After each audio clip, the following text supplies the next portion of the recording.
This one's particularly complicated. So, because with Piaget, you enter a whole new domain of axiomatic thinking. That's the right way to think about it. So each of these people that we're discussing, each of these theories, comes at the construction of the world from a different perspective, and it's really fundamentally different. It's different way deep down at the level of fundamental assumptions. And so Piaget, who's probably the world's most famous developmental psychologist, but although he didn't consider himself a developmental psychologist, he considered himself a genetic epistemologist. And what that meant was that he was interested in epistemology, which is how knowledge structures work, and genetic means formulation of, and so he was interested in how children formulate their knowledge structures in the world. And he was a constructivist because he believed that human beings they don't only construct the representations of the world, it's deeper than that. It's more like they construct the world itself. Now, it depends to some degree on what you think of as the world, and of course so there's a reality definition issue that's nested at the bottom of this, and it's a very complex one, and so I'm going to have to walk you through it piece by piece. Now, Piaget was a genius. He wrote a paper, I believe, on mollusks when he was 10 and had it published in a scientific journal, and he was offered the curatorship of a museum as a consequence of that, and his parents had to write the museum directors and tell them that he couldn't curate the museum because he was only 10. And so that gives you some idea about Piaget, and he's published many, many, many books, and many of them haven't been translated into English yet. And so he was quite the large intelligence creature, and he studied all sorts of things. So I'm going to tell you a little bit about constructivism. I'm going to start with a quote from Piaget, and some of his books I found quite straightforward, and some of them very difficult, and I think it's often because of the quality of the translation. This happens to be a relatively difficult section. I don't think it's translated that well, but whatever. We're going to go through it. I'll explain it to you a little bit. So Piaget said, "The common postulate," that's assumption, "of various traditional epistemologies, theories of valid knowledge, is that knowledge itself is a fact and not a process. And that if our various forms of knowledge are always incomplete and our various sciences still imperfect, that which is acquired is still acquired and can therefore be studied statically. Hence the absolute position of the problems, what is knowledge, or how are the various types of knowledge possible? Under the converging influence of a series of factors, we're tending more and more today to regard knowledge as a process more than a state. Any being or object that science's attempts to hold fast dissolves once again in the current of development. It is the last analysis of this development and of it alone that we have the right to state it is a fact. What we can and should then seek is the law of this process." Quotes, "We are well aware, on the other hand, of the fine book by Kuhn on scientific revolutions." Now, there's an awful lot of information in that paragraph, so we'll unpack it a little bit before we go on. Now, one way of looking at science is that it's a collection of facts, right? That's what Piaget is stating to begin with, and that we assume that the facts that science has gathered are facts and static. But if you observe them across time, what you find is that scientific facts tend to shift and transform, because scientific theories that are applicable in one century, let's say, turn out to be less applicable in the next. Now, there's been a lot of argument and discussion about this, because the fact that facts change seems to indicate that they're not so self-evidently facts. And there are people, and perhaps Kuhn would be among them, who believed that science consisted of the juxtaposition of paradigms, so those are sets of axioms within which something operates, and the paradigms, he considered them often incommensurate. You couldn't move from one to another because the axioms were different. There was no necessary, what might you say? There was no necessary means of communication between them. But and Piaget knew of Thomas Kuhn's work. That's the Structure of Scientific Revolutions, which was published in 1962. It's a classic text in the philosophy of science. And what Piaget assumed was more like a classic view of science, where, so for example, when Newton came up with Newtonian physics, there was a set of propositions upon which Newtonian physics was based. And then when Einstein transformed those propositions, what happened was that Newtonian physics became a subset of Einsteinian physics. And so the way that Piaget looked at the development of factual ideas, at least in part, was that you'd come up with a set of ideas that were facts, and then that would be superseded by a different theory within which that original theory would be nested. And so that what happens that each theory, in some sense, although it transforms, it becomes more complete as scientific progression continues. Now, Kuhn didn't precisely believe that, although exactly what Kuhn meant by a paradigm shift, because Kuhn originated that term, isn't clear, but he didn't seem to actually believe that science had this capacity to present a series of facts and then alter the underlying presuppositions and then to nest that within a broader series of facts, like you would assume if you were thinking about the relationship between Newton and Einstein. So Newtonian physics is a subset of Einsteinian physics. So now that's kind of how Piaget thought about how human beings develop knowledge. He believed that we came up with, well, let's say you wanted to chop down a tree. That might be a good example. I mean, you could use a dull axe made of bronze. And it's like, well, that would chop down the tree. It'd be a lot of work, though. And then maybe you replace that with a sharp steel axe that's designed like a wedge so that you can really hack down a tree with it. Or maybe you replace it with a saw. And so it's not like the bronze axe couldn't chop down the tree, but the steel axe can do a better job, and the saw can do even a better job. And so the way that Piaget thought about the transformation of human knowledge structures from infancy onward, essentially, was that infants would produce a representation of the world that was sort of low resolution, but quite tool-like. It would work in the world, but then as they progressed, the nature of those tools would become refined and sometimes transform completely. So sometimes you imagine that a child would use, in a sense, a low-resolution picture of something, and then they would increase its resolution as they filled in the details. That would be assimilation. That's the Piagetian notion of assimilation. You're using the same basic theory, but filling in the details. And then now and then, you'd have to switch to another picture entirely, and that would be more like accommodation. That's where you'd have to transform your internal structures completely in order to properly represent and act within the world. And so that's the basic difference between accommodation and assimilation. So assimilation is like micro alterations, and accommodation is transformation of the knowledge structure itself.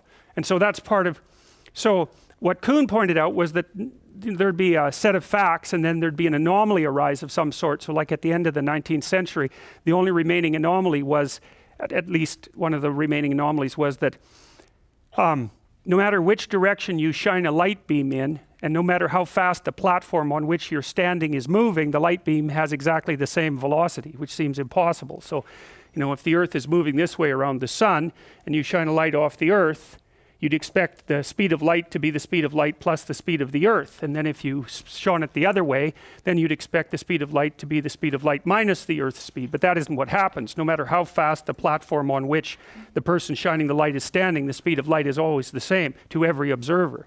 So, and people kind of thought of that as, that wasn't the only anomaly, but that was one of them, thought of that as the only anomaly left in physics at the end of the 19th century, and turned out that was a bad one. There were some other ones as well, like the fact that light tends to behave as a wave and a particle more or less at the same time, which doesn't seem possible. So there's a couple of things left over in Newtonian physics that the Newtonian physics couldn't explain, but by the end of the 19th century, there were famous scientists saying, yeah, well, we got this all wrapped up. There's really nothing left to discover. And then along came quantum mechanics and Einsteinian relativity, and bang, the whole world was like really different. And quantum mechanics is much more comprehensive theory of the world than Newtonian physics. All of the electronics you use wouldn't work if quantum physics wasn't correct, roughly speaking. And so that little tiny anomaly blew into something that knocked the slats out from underneath the entire axiomatic structure of Newtonian physics. It showed it was wrong at its fundamental levels, even though it turned out to be a correct subset of something that was much broader. And so you can kind of think of that as, that's what kids are doing as they progress. They develop a theory that accounts for a certain set of, you could say facts, but this is another place it gets tricky.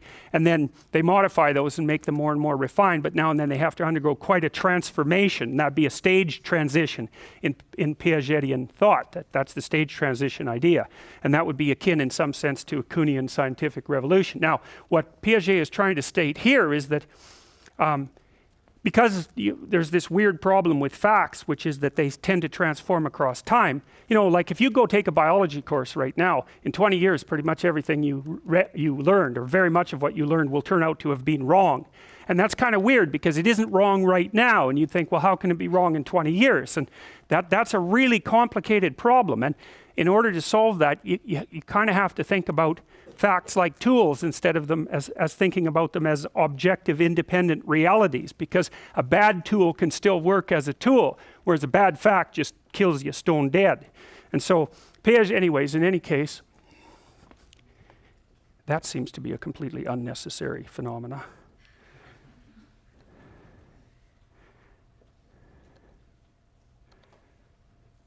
Oh, God.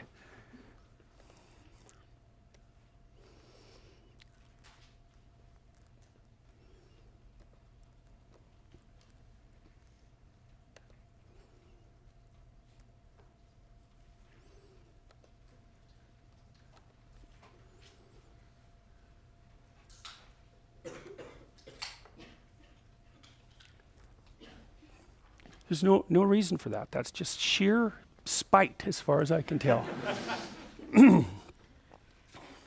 Okay, so here's one of Piaget's propositions, and it is that because facts flux in some sense across time, you're looking for something that doesn't change across time to call it a real fact. And so what Piaget is trying to point out in this, let's call it introductory paragraph, is that the one thing that doesn't change is the manner in which people generate facts, rather than the facts themselves. So the ultimate fact is a fact about the way people generate facts. All right, and so Piaget's theory in part is a theory about how knowledge is acquired and transformed. And so it's not a study of the knowledge itself, it's a study of the process by which the knowledge is generated. And he believed that that process was unchanging, at least with regards to human beings. And so you could think of the Piagetian genetic epistemological mystery as being, how is it that people form and transform representations of the world? And one of his conclusions about that is that there's a standard process. And then the reason that I'm telling you about Piaget right now is because, as far as I can tell, the standard Piagetian description of the manner in which knowledge is acquired and transformed is the same thing that's represented in the mythology of the shamanic transformation, which is that there's a state of being, and then it's disrupted by something chaotic, and there's a disintegration period, and that's the space between the stage transitions for children, in which time they're often upset because their little theory about the world isn't working anymore. And then in that chaotic period, they adjust themselves to new anomalies, and anomalies are what occur when you act in the world and what you want to happen doesn't happen, right? Because that means there's something wrong with your knowledge structure. If you act and then something happens you don't want to happen, something's wrong with the way you're representing the world. Or you could say something's wrong with the world, but good luck with that. Although, you know, people can modify the world as well as modifying their belief structures, and people do that a lot. But so the Piagetian stage transition, as far as I can tell, is a micro case of the broader idea of the existence of an orderly state, its dissolution into a chaotic state because something unexpected has occurred, and then its retransformation into a more integrated state. Now, Piaget would say, well, the initial state and the chaotic state and the final state aren't the ultimate realities. The ultimate reality is the process of moving through those stages. And that's how people acquire knowledge. And that's, you could say, that's the central element of human beings. And I would say that's another re-representation of the hero myth, because the hero is the person who notes anomaly, notes something that's changed, that's outside of explored territory, encounters it, defeats it, let's say, or gets something of value from it, and then recasts it into the world, shares it with the community, restructures the world. And so that's the central story. It's not the central story of human beings, but it's close enough for our purposes at the moment. So, okay, so that's what Piaget is about. How do human beings encounter the world, and what happens when they do that? Now, the thing about the world for Piaget is it's also a complicated place. It's not exactly the set of all objective facts that remain to be discovered, because Piaget is a constructivist, and he's more of a pragmatist than he is precisely a scientific realist. And so that's a complicated thing, a very, very complicated thing. I don't know if any of you, and maybe this is completely irrelevant, I don't know if any of you listened to my argument with Sam Harris, but Sam Harris is a scientific realist, and I was trying to make, at least in part, a Piagetian point, but he was having none of that, that's for sure. But Piaget makes the point, and so, you know, I'm going to let him speak in some sense as we proceed through this, and well, you'll see why he does what he does. So if all knowledge is always in a state of development and consists in proceeding from one state to a more complete and efficient one, so that implies a hierarchy of states, right? That you move from one knowledge structure to the next one, which includes the previous one and is better. And it's better because it covers more territory. That's how you know it's better. It does the same thing the old tool does, plus some additional things. So it's a definition of better. It's a good thing to have a definition of better and worse. If all knowledge is always in a state of development and consists in proceeding from one state to a more complete and efficient one, evidently it is a question of knowing this development and analyzing it with the greatest possible accuracy, which is something I happen to agree with, but that's partly because I read Piaget and I think I understand what he meant, and he's quite the thinker. And so I'm going to see if I can like clue you in a little bit about this, because it's exceedingly complex, you know, and most of the time when people talk about Piaget, they just talk about his surface experiments. They don't talk about what he was actually up to. And what he was up to was, well, he was trying to figure out how people represent the world and learn. And it's not only that, you know, this is another thing people don't know about Piaget, is that he was trying to reconcile the chasm between science and values. That's what drove him through his entire intellectual life. He was attempting to bridge the gap between science and religion. That's another way of thinking about it. And that was explicit. He knew that. That's why he did everything he did. And so the thing that's so cool about Piaget, I think, is that he actually started to provide what you might think about as a rational basis for morality. It's not exactly rational. That's the thing, because it's rational belief, like scientific realism, has a certain set of presuppositions at its core. And Piaget doesn't use those presuppositions to solve the problem. The problem's so deep, the gap between what is and what ought to be. That's the David Hume's problem. You can't derive an ought from an is. Just because you know a bunch of things doesn't give you an unerring guide to know what to do about those things. There's a gap there. And Harris and people like him say that gap is illusory, but most philosophers, including David Hume, including Piaget, these are heavy-duty people, including Heidegger, would disagree with that. They don't believe that gap is non-existent. And Harris believes that you can nest values within science, and that's the proposition that he continually puts forward, like most of the so-called new atheists. But it's a hell of a lot more difficult to do than you think, that's for sure. And so, anyway, so how is Piaget purporting to manage this? Well, one thing he does is, for Piaget, it's really important that you have a body. And that's one of the things that's very cool about his thinking. So you could think about him as an early exponent of embodied cognition.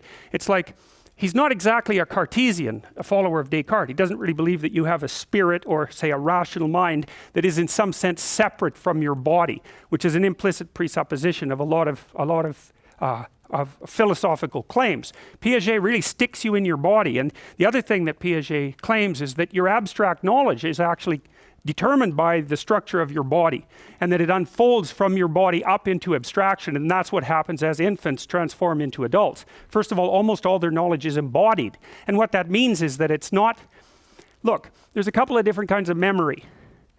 Like the most fundamental distinction you might think of is between procedural memory and representational memory. So when you remember your past, that little movie that runs in your head, or maybe the facts that you can recite about your past, that's episodic memory. That's representational. But procedural memory is different. Procedural memory is how you walk. You don't know how you walk. That's how you ride a bike. It's how you play the piano. It's how you type. So it's automatic, right? It's built into your nervous system. It's built into the nerves that innervate your musculature. And they're completely separate memory systems. Now, one can represent the other, which is interesting. The representational system can represent the output of the body, which is basically what happens when someone tells a story, even when you tell a story about your own life. But the contents of procedural memory precede the contents of representational memory, and they're shaped in different ways. So, for example, part of the wisdom that's encoded in your body is there because of things you've practiced, but it's also there because you've practiced things in a social environment. And so while you practice those things, the effect of the social environment shaped the way you learned it, and that's encoded right in your neurons. It's not representational. It's encoded in the way you do things. It's encoded in the way you smile when you look at someone, or frown, or when you do that. And that's all implicit. It's not under your conscious control. It's not even in that system. And so Piaget figured this out. And so one of the things he said was that you start as an infant by building your procedural memory. not your representational memory. That's partly perhaps why you can't remember your infancy. You don't have that kind of representational memory there. What you do is you act. You learn to act. You build your body so that it can move. And you do that partly by experimenting with your own body, but you also do that by experimenting with your body in a context that's shaped from the beginning by the presence of other people. So for example, a child learns how to breastfeed, its mouth is pretty wired up right at birth, okay? And the rest of its body isn't wired up very much at all, but its mouth is. And you might think, well, that's just a reflex, and that Piaget would agree with that. It's something built in that a baby can do right at birth. But even in the act of breastfeeding, the baby has to learn how to modify that reflex so that it gets along with its mother. So even at the very beginning with you might think the most primordial acts, there's a sociological influence, and there's a mutual dynamic going on that's really, really important. It's really important. And so in some sense for Piaget, the structure of society is implicitly built into the structure of the procedural memory system. And so one of the things you might think about that, and Piaget makes much of this because he looks at the relationship between play and dreams and imitation. So he's kind of a quasi-psychoanalyst. One of the things that means is that coded in your behavior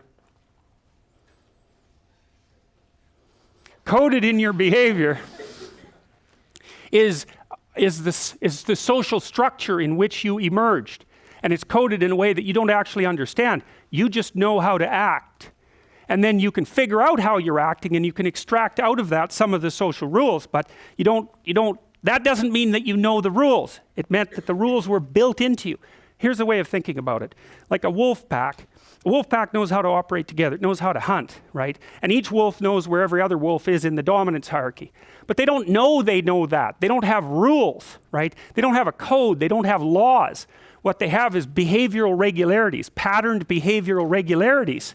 And those are like a morality. They're very, very, in fact, that's exactly what they are. A dominance hierarchy of animals that aren't representational, that don't have language. At least they don't have language. The dominance hierarchy is a kind of morality. It's a way of setting up individual behavior within a social context to maximize cooperation and minimize competition. And so Piaget would say that the origin of and Frans de Waal, who's a great primatologist, by the way, Frans Fransddewaal, he's written a lot of books about the emergence of morality in chimpanzees in particular, and he follows the same line of logic. It's that the morality emerges out of the interaction between the chimpanzees, and it's bounded by the necessity that the actions take certain forms. So for example, if the chimpanzees act in a way that each of them kills everyone else, it's like that's the end of it. It's the end of the game. So that's not a very functional morality.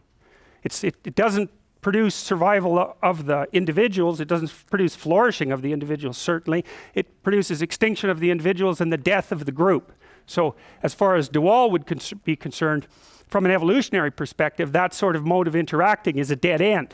And so one of Piaget's claims, implicit claims, is that, and this is one of the things that's so brilliant about Piaget, is that the interactions between people, the social interactions between people, necessarily emerge within a kind of bounded space, and the space is the space of the game. So we're always playing games, always. And a game, you might think about a game as a microcosm of the world. And a small child's game is a tiny fractional microcosm of the world, but then you get up into adult games, and you could think about those maybe as multiplayer online games. That's one good representation. But even more sophisticated things like being a lawyer, say, or like working at McDonald's or any of those things, those are also forms of game. And people negotiate the rules, and that game is nested inside sets of broader games. And so for Piaget, the games that children play kind of transform inexorably and incrementally into the games that adults play.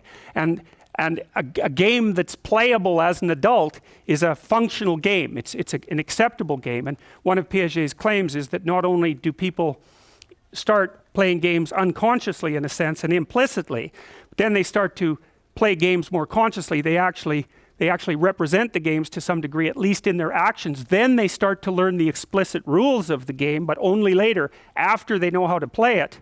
And then, at the highest stage of moral development, they start to realize that not only are they players of games and followers of rules, but they're also producers of rules.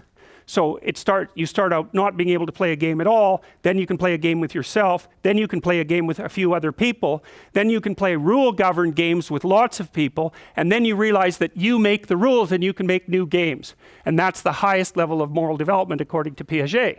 It's brilliant, it's bloody brilliant. He's the first person that I ever really encountered who was able to put the notion of an emergent morality on something, broadly commensurate with a scientific perspective. But you have to understand that in order to do that, he had to sacrifice a little bit of his notions of scientific realism, and that's what makes him a constructivist. And so we're going back to constructivism.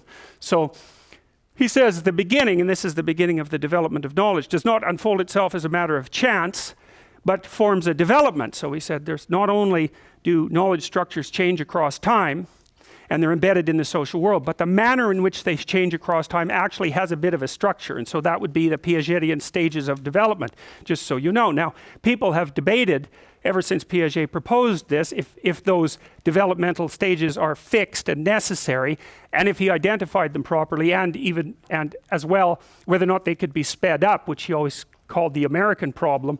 Could you speed up these stages of development? And there's a lot of argument about whether those stages exist in the manner that Piaget described, and whether they're fixed and all of that, but that's still the fundamental element of his theory.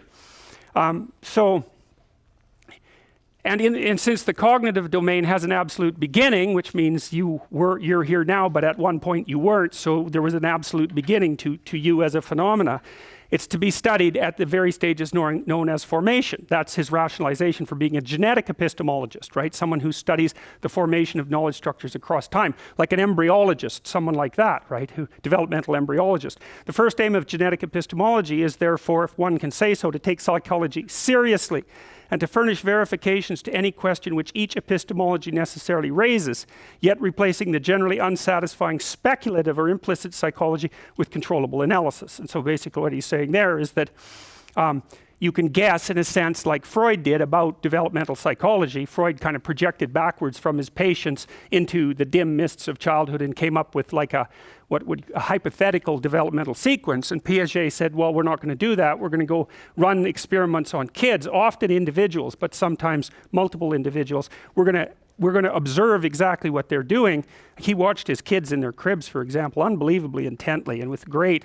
He was like an ethologist, which is a person who studies animal behavior observationally, like Frans de Waal. He was like an ethologist of children, not exactly an experimental psychologist, although also an experimental psychologist. And he more or less established the field of developmental psychology. So he said, well, let's empirically analyze how children learn, and then maybe we can figure out how this knowledge process unfolds, and we don't have to guess about it. We can use controllable analysis. And so you could say he introduced scientific methodology, even though he wasn't a scientific realist. He introduced scientific methodology into the study of child development, but more importantly, into the study of how knowledge structures unfold across time.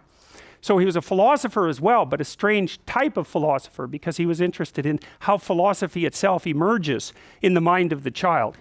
And so that's what Piaget was up to, and it's quite remarkable. And he had incredibly wide range of interests, befitting someone who probably had an IQ of like 190. I mean, he was seriously smart guy, like way outside of the normal range. And so this is the sort of questions he was trying to answer. Well, on what do you base your judgments? Because you make judgments about things, better or worse, say. Well, how? How do you come up with that ability? How does that emerge? And on what basis do you make the judgments? There's a famous ruling on pornography that I believe the Supreme Court of the United States laid down, and one of the justices wrote something that's become infamous or famous, depending on how you look at it. He said, well, I can't define pornography, but I know it when I see it. And that's a notion of the incomplete ability of the representational system to represent the contents of implicit perception, or the procedural system. You can know that you know something, but that doesn't mean you can describe why. It doesn't mean you can describe how you know it. And you don't. How do you focus your eyes? Like, you don't know how you focus your eyes. You just focus them, you know. How do you smile? Like this. Well, maybe less ugly, but, you know, You can't describe how you do it. You can't describe the musculature. You can represent the output of the act and you can do it, but you can't represent it. And you're just stuffed full of skills like that, which is another example of the way that you're way more complicated than your understanding of you. You know, one of the things people often ask is, how can we use the rat as a model of a person? Because, like, you know, a rat's not much of a person, depending, of course, on the person. But the real answer to that is, well, compared to what? Like, compared to your understanding of a person, a rat is an excellent model of a person. So it's not as good a model of a person as a person is, but compared to imagination, let's say, it's incomparably better. And, you know, that's because we share, like, I don't know what, 98% of our genes or some damn thing with rats. It's like, it's really up. I think we share 90% of our genes with yeast, for God's sake. You know, and so we're a lot more rat-like than yeast-like.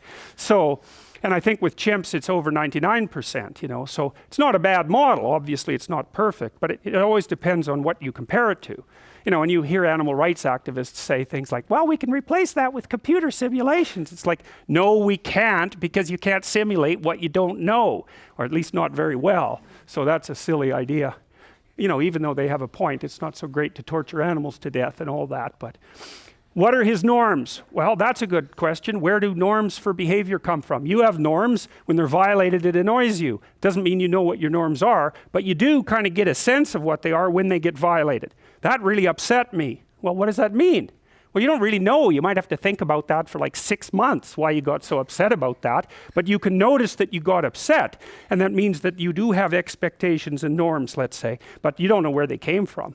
Now, obviously, in part, they came from your intrinsic structure, but also they're a consequence of your learning, but even more importantly, they're a consequence of your learning in a social environment. So all of those phenomena which exceed your comprehension determine the nature of your norms, and often you only detect them when they're violated. So, because why bother paying attention to something that works? You just don't. No one does. They take it for granted. It's almost the definition of something working. It's like, you know, you think, I'm driving my car to school, and you think you're in a car, but you're really not in a car. You're in a thing that gets you from home to school.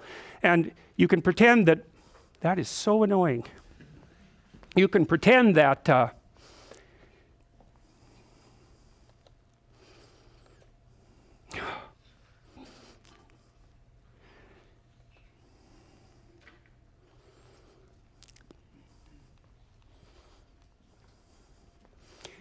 so you might think, well, the thing that I'm in is, it's kind of a weird example, is this object with objective qualities that you call a car.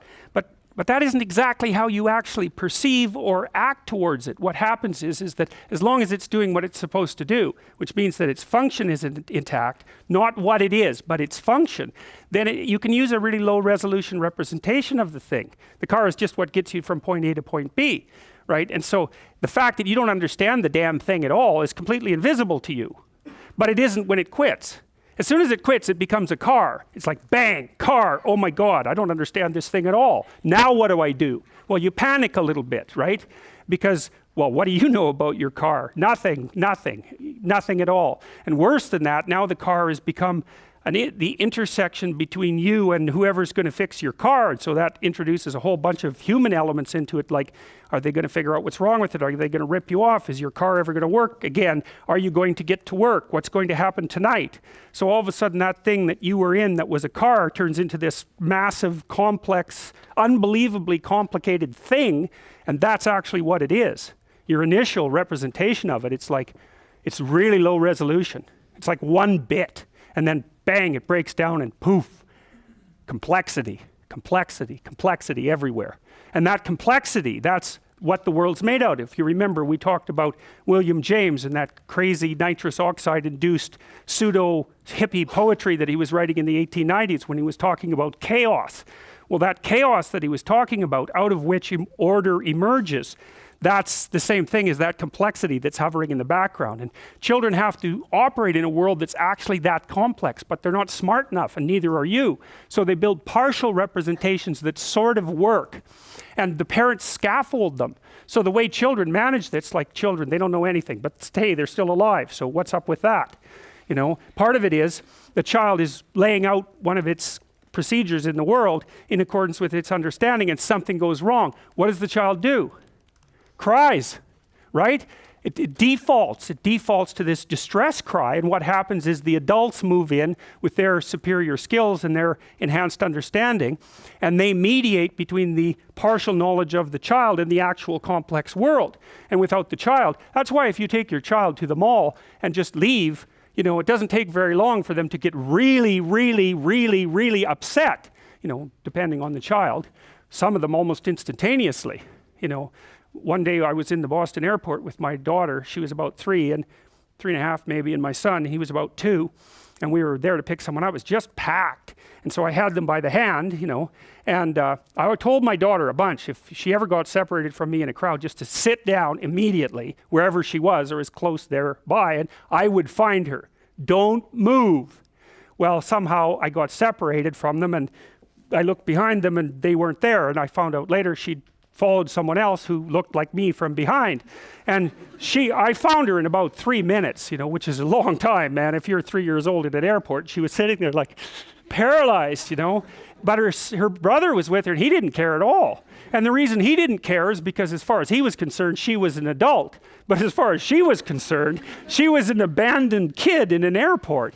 You know, it was very hard on her, and it's because, you know, she was protected from the complexity by her primordial representations and my presence. But as soon as my presence disappeared, the complexity came flooding back and just overwhelmed her. That's chaos and uncertainty. And then she'd cry, and the cry says, "Help, I'm out of my league, I'm drowning, you know. Intervene." And so that's how kids in part can get along in the world with their incomplete knowledge representations. It's always also how you get along in the world. Because it's incomplete beyond belief, but you got all these other people around you and the whole damn society filling in the gaps. And so you walk around like you know what you're doing, but you don't. You just hardly know it all. You know, if you can fit into that system, great. You've got it on your side, and you can use it to fill the gaps. That's also partly why people are so concerned with maintaining their social identity, like the real identity. I'm not talking about some surface identity, but you see, because you have set up a set of expectations and desires about how you want the world to unfold, and you do that within a social context. And as long as your desires and the actions of the community match, which means you're at home, roughly speaking, as long as they match, you stay emotionally regulated. You like that. That's why you can stay calm in here. It's like your desires are being played out by everyone else, because one of your desires is that none of these crazy primates starts brandishing a knife, for example, or even twitching, or any of that sort of thing. You don't want any of that. And if it starts happening, it's like you get wary very quickly, and maybe you'll look and maybe you won't, and maybe you'll freeze, maybe you'll get the hell out of there, or maybe you'll get aggressive. But that match has to maintain itself intact, or your entire nervous system gets dysregulated. And the reason for that is that as soon as that match is disrupted, the underlying complexity and chaos of the world reveals itself, and so does your inadequacy. And then your body defaults into predator mode, and the fact that you don't know anything and that everything is really complicated becomes very evident to you very quickly. And people hate that. It's the worst thing that can happen to them, the bottom falling out of their world.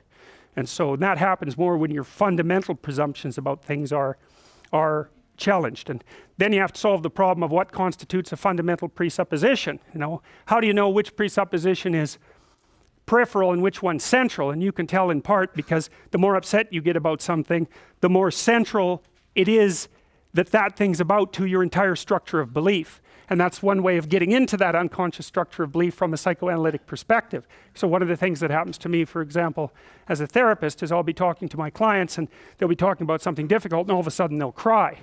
And they often don't know why, so I stop them right there. It's like something went through your mind, something happened. And the cry indicates that you've moved beyond your domain of competence out into the unknown world, all of a sudden, into chaos. What's that chaos? What exactly happened? And people, you know, they're usually embarrassed that they cry, but often they can remember what flitted through their mind, and it's some encounter with the chaos beyond their conceptual systems that produces that emotional response. And then we can dig into that and find out, oh, that's a trauma, especially if it's more than 1.5 years old. And those can be of various depths and profundity. You know, sometimes they're so bad that the person just breaks down completely and they never put themselves together. You know, that's when something's just walloped you. It's hit you right at the bottom of your axiomatic structure, so to speak, right at the trunk. But when you're doing therapy with people and you watch how they respond emotionally, you look for those tiny eruptions of negative emotion, and those are like holes in their conceptual structure, and those have to be sewed up by them and you in the process of dialogue. You figure out, okay, there was a bit of unexplored territory there that manifested itself. It produced an emotional response in you that indicates that you've reverted in some sense to childhood. That would be the Freudian interpretation. Now we have to figure out what it was that's in that hole, what caused that tear, and then we have to go back and articulate it and analyze it and study it until we can sew it up and then and get to the gist of it to make it into a adaptive story, and then you can leave it behind. And it actually produces neurological transformation as you do that. The memories in some sense actually move their psychophysiological location, you could say, their location in your psyche, but you can also note that the brain systems that are handling the memories aren't the same. So they're much more limbic, they're way lower and closer to the emotional centers when it's still raw trauma, and by the time it's fully articulated, it's more represented in an articulated story, a causal story. And that's partly why writing about emotional events actually helps you overcome them. So, and it's possible that writing about how it is that you overcome emotional events in general is actually the best kind of therapy, right? Not how do you solve a particular problem, but how is it that you orient yourself in the world so that you solve the class of the fact that there are problems, right? That's the ultimate story, and I think that's the hero myth, and I also think that that's the knowledge generating process that Piaget is talking about. That's because you're constantly overcoming problems in the world, and the problems are that you don't know enough to get what you want from the world. And so you get that mismatch. You've got whole brain systems that are designed to do nothing but detect that mismatch, like crucial central brain structures. And we'll talk about that a lot when we get into the physiology. So, all right, on what does an individual base his judgments? What are his norms? How are they validated? How do you know if you're right about your norms? What's the interest of such norms for the philosophy of science in general? That's a really tough one. It's like, well, you have norms and expectations as a human being, and because of that, they have a determining influence on the manner in which you conduct science. So for example, here's one of the problems with a straight realist view. So we could be having a discussion and I could say, well, you know, that tile is to the right of that tile. And then I could say, well, this brick is smaller than that brick. And then I could say, you know, the roof is white, really quite white there, and it's dark back there. And like after about 20 statements like that, you're just going to want to slap me. And the reason for that is that, well, those statements are perfectly valid representations of fact, but there's an infinite number of facts, and most of them are irrelevant. And that's the thing. That's the thing. The facts have to be relevant. Like if you come to a lecture and all the person does is tell you irrelevant facts, what happens? You've been in lots of lectures like that. What happens? Well, you start fantasizing about something that might be more worthwhile.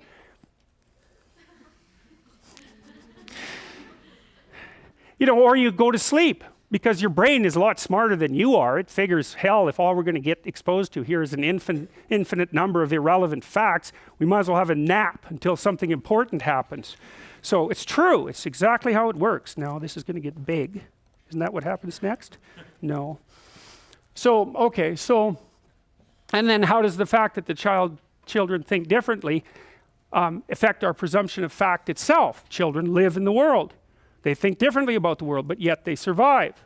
And so, well, I already mentioned a partial solution to that. Adults intercede, you know, around the edges, around the borders.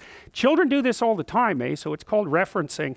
And they do it two ways. So for example, if you're in a room with your child, maybe two, and a mouse runs across, the child will orient to it, watch it, track it. That's pretty much unconscious. And the mother, let's say, will do that too. And then the child looks at the mouse and then looks at the mother. And the reason is because the child doesn't know what a mouse is. And so then it looks at the mother to read from the mother's face, which is a projection screen of emotions, how to classify the mouse in terms of import. And if the mother is like all calm about it and gives the kid a pat, it's like, you know, okay, whatever, you know, not danger. That's what the mouse is first. Danger, not danger. It's way after that it's a mouse. You think, no, it's a mouse to begin with. It's like, these things are not so straightforward. They are not so straightforward. So anyways, if the mother climbs up on the table and has a screaming fit, then the child's already prepared because of this anomaly to be emotionally responsive. The child looks at the mother's face, it's got terror on it. The child thinks, small danger, big danger. It's like phobia, phobia, phobia. Now, all kids that won't happen to because some are very emotionally robust. But if their child's very high in neuroticism, trait neuroticism, the probability that they'll develop a permanent, semi-permanent fear of the mouse is extraordinarily high. And that's what should happen, because the mother tells you what the mouse is, and the face doesn't say mouse. It says safety, danger. And that's the first thing you want to know about something. Is it safe or is it dangerous? And that's a tricky one, because whether something is safe or dangerous is not exactly an objective fact. There's a guy named J.J. Gibson who wrote a book called An Ecological Approach to Visual Perception, which I would highly recommend. And his claim in that book, it's a real work of genius, I believe, is that when you walk towards a cliff, you don't see a cliff. You don't see a cliff and infer danger. What you see is a falling off place and you infer cliff. And you can tell that. Some of you have vertigo. You go up on the 26th floor out into a balcony and it's like, you don't want to go near the edge. Maybe you feel like you're going to throw yourself over, because people have that kind of, what if I fell, or what if I jumped over? It's like, stay away from that. It's like, that perception of the danger precedes your perception of the balcony and the object. Now, that's how your brain is wired. The danger's first, the object's second. So in people with blind sight, who I've talked about before, who think they're blind, they can't see, and they tell you that, they can still detect fearful faces. And you can detect their detection by measuring their skin conductance. And so their eyes are mapping right onto their fear and reflex systems without any intermediary of objective perception whatsoever.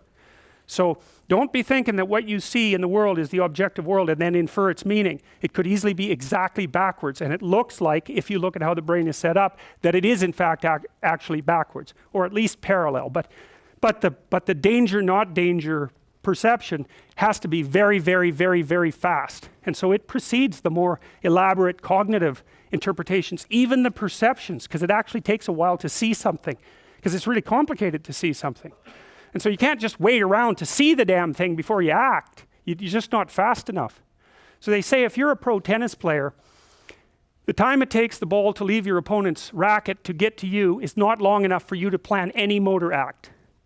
So what you're doing is you disinhibit the motor act by looking at the stance of your opponent and watching. And by the time they hit it, you're already prepared for the response, because you're just not, it's coming at 120 miles an hour. It's like it's going 50 feet. You don't have the reflexes for it. So your eyes are making your body ready without, in some sense, without your conscious perception. You become conscious if you make a mistake, right? In fact, that's kind of what consciousness is for. It's like detect, error, fix. Detect, error, fix. That's consciousness. It's not plan what you're going to do next, although it's not that simple either. Other problems that Piaget was trying to address. Well, what are numbers? What does it mean for there to be space? What do we mean when we talk about time? How did we come up with that concept? What does speed mean?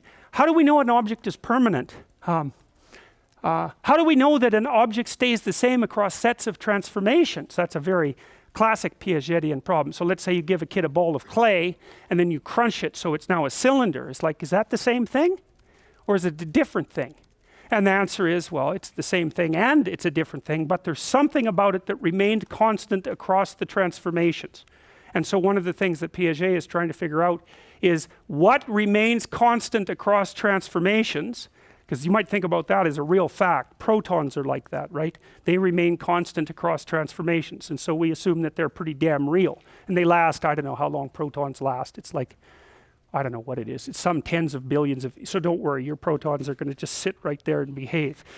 So they last for a very, very, very long time across sets of transformations, so we can regard them as real.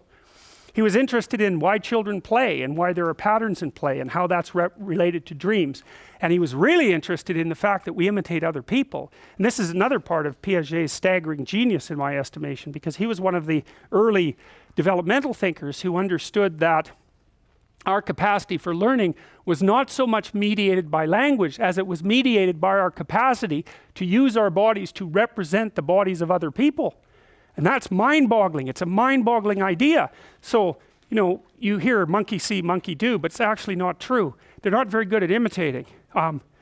octopuses or octopi, they can imitate actually. So if you give an octopus a bottle with a cork in it and there's a crab in the cork, it can figure out how to get out the cork and snake out the crab.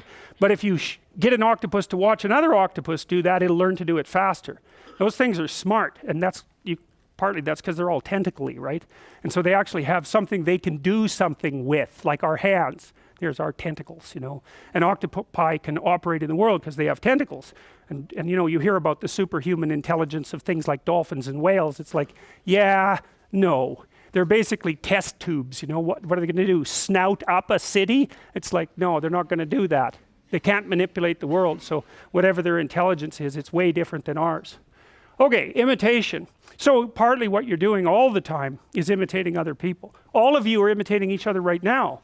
You can tell, because look around. You're all doing exactly the same thing. So it's mass imitation, and that's really a huge part of social structure, is that we're constantly imitating each other. And so that means that your body and her body are very much matched physiologically right now. You're in the same state, and you can tell because you basically have the same expression. And as long as all you crazy primates, violent primates, have the same expression on, you can pretty much be sure that all of you are thinking and about to do approximately the same thing. And so you can keep that match between your desire / expectation and reality happening. And that's why we have a face.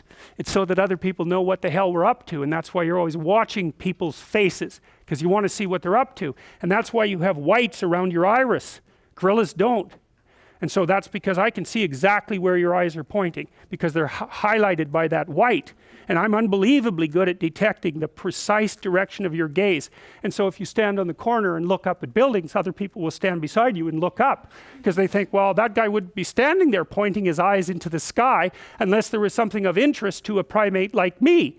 And so this classic social psychology experiment, you'll get people gathered around trying to figure out what the hell it is that you're pointing your eyes at.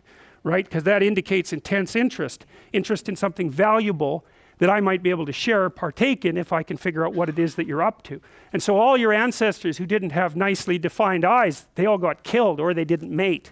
And that's why you have these beautiful white eyes with this like colorful iris in the middle. It's so that people can tell what the hell you're up to. And they're more likely to cooperate with you, more likely to mate with you, and less likely to kill you, which is, you know, probably a good thing, all things considered. And so, you know, if you look at the same thing that someone else is looking at, you're imitating them. And one of the things that's interesting is that if you're looking at the same thing that someone else is looking at, and you inhabit the same value structure, then your emotional responses are going to be very much akin to one another. And you can tell that when you go to a movie and you watch the hero, and you embody the hero while you're doing so, and the emotions that you produce inside of you by imitating the hero on the screen enable you to figure out what the hero is going through, and you can learn from that. And so that's a very complex form of imitation, and we do that when we tell stories or we watch stories. And those stories are really complicated because, as we already outlined, they're not just factual representations of someone's action during a day. They're representations of the important things that the person did, the meaningful things. And so when you go see a movie, all you're doing is watching meaningful things, if the movie's any good. And you know that because, well, if the movie isn't meaningful, well, then you leave. You're bored, right? The fact that it's meaningful is what keeps you in the seat. And you don't necessarily know why. In fact, you often have no idea why it's meaningful. It's like watching Pinocchio rescue his father from a whale. It's like, what the hell, you know? Why is that meaningful? Well, you don't know, but it is. So, moral concerns. Well, we already talked about Piaget's concern about morality. Oh boy, this is really not good.